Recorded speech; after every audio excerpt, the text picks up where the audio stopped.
today's topic is square and square root. We are going to solve a sum on that.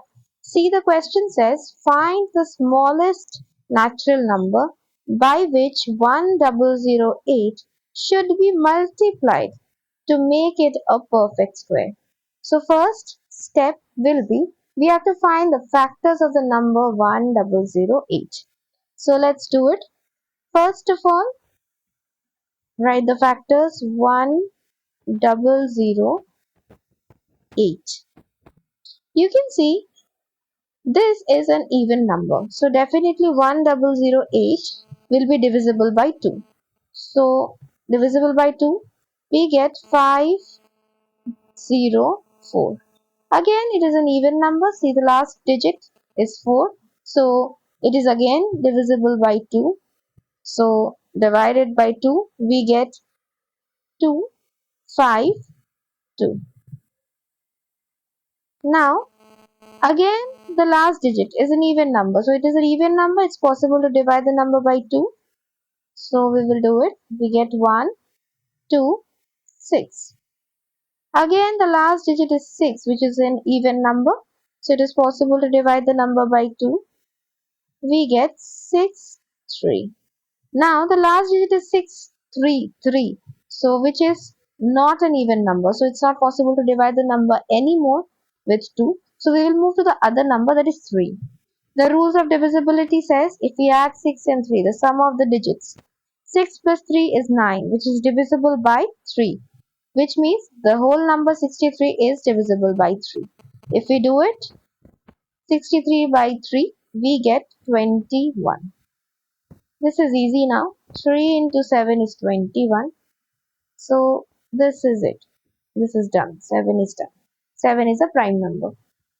So now see, we are going to write down all the factors of 1008. If we do that, we get 1008. We have how many 2's? 1, 2, 3, 4. So we're going to write 4 2's. 1, 2, 3 and 4. And we are going to get 2 3's, you can see, 1, 2 and a 7. So let's do it. 3, 3 and lastly we have got a 7. Now we will make pairs. See, first these two is a pair, then these two is a pair, and these two 3's together is a pair. So the only number that remains is 7. We can see here the number 7 remains alone. So now move to the question. The question says what number should be multiplied to make it a perfect square, which means if there would have been another 7, this would have become a perfect square. So my answer would be 7. We will write 7 should be multiplied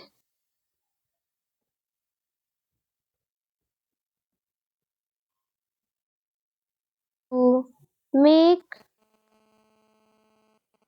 1008 a perfect square. I can prove it.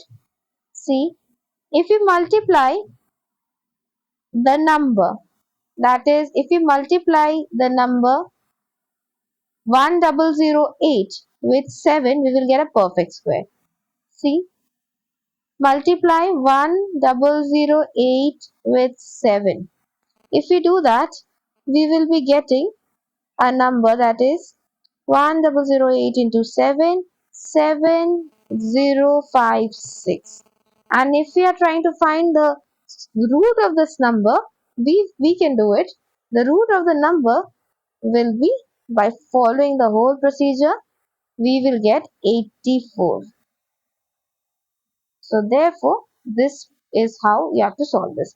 This part is only for your explanation purpose, just for proving. Otherwise, this is how we are going to find the number. We will move to the next question. See, the question says, find the smallest natural number by which 5808 should be divided. In the previous question, it was multiplied. This is divided to make it a perfect square. Also find the number whose square is the resulting number.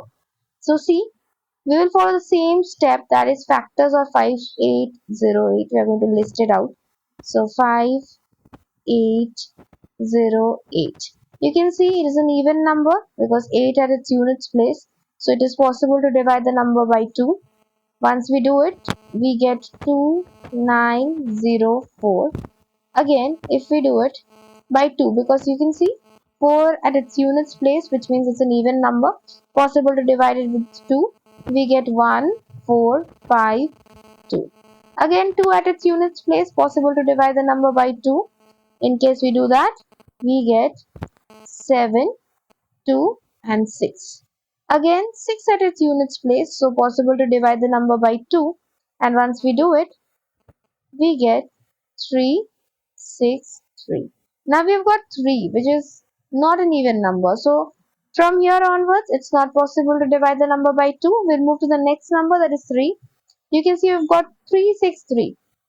Add the sum of the digits. Find the sum of the digit. 3 plus 6, 9 plus 3, 12. So it's possible to divide the number with 3. So once we do it, we get 1, 2, 1. Now 1 to 1, if we know the square table, we will know 11 into 11 is 1 to 1. So we will now list all the factors that we have got of 5808. So we are going to list all the factors. 5808 is equal to, how many factors do we have? 1, 2, 3, 4. So we have got 4 2's. We are going to write it down. 4 2's. 1, 2, 3, 4. And then we have got 1 3 and 2 11's. So we are going to write it down. We have got 1 3 and 2 11's. Now we are going to make a pair. We will pair the numbers. We'll use a different color to understand it better.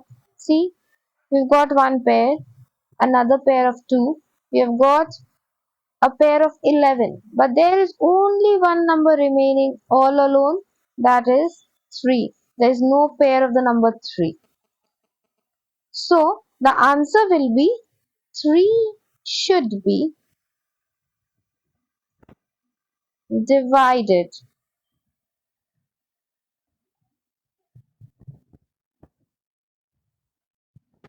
to get a perfect square. So whatever number was given to us, we have to divide 3. I'll show you now the next part of the question.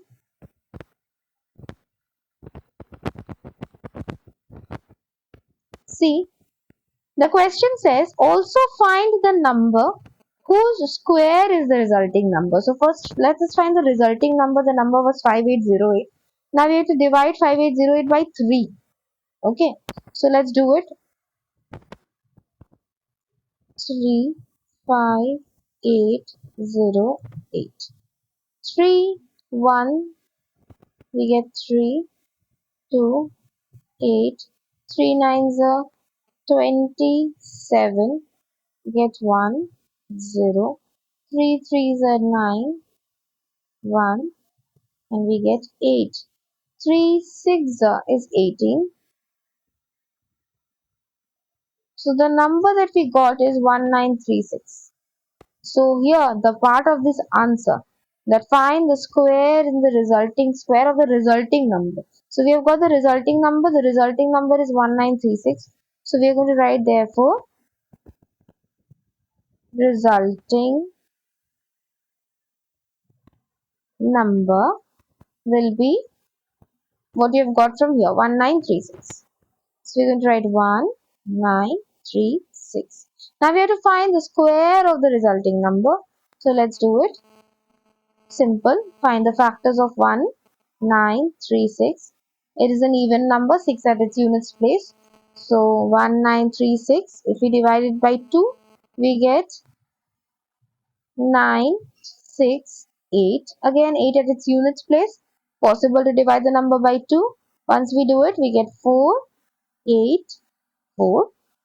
Now again with 2 we are going to divide. 2, 4, 2. Again with 2 we are going to divide. We will get 1.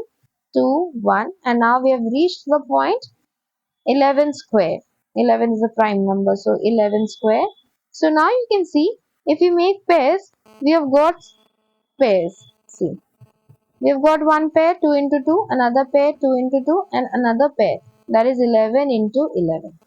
So the fact 2 into 2 into 11. So this is the number which is the square of the resulting number. So let's multiply 4 into 11. We are going to get 44. So the square of the resulting number will be 44. We can write it down here.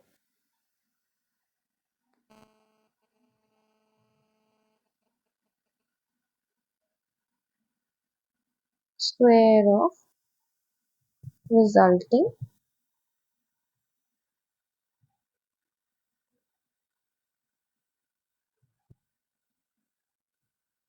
number. So this is how we are going to solve this sum.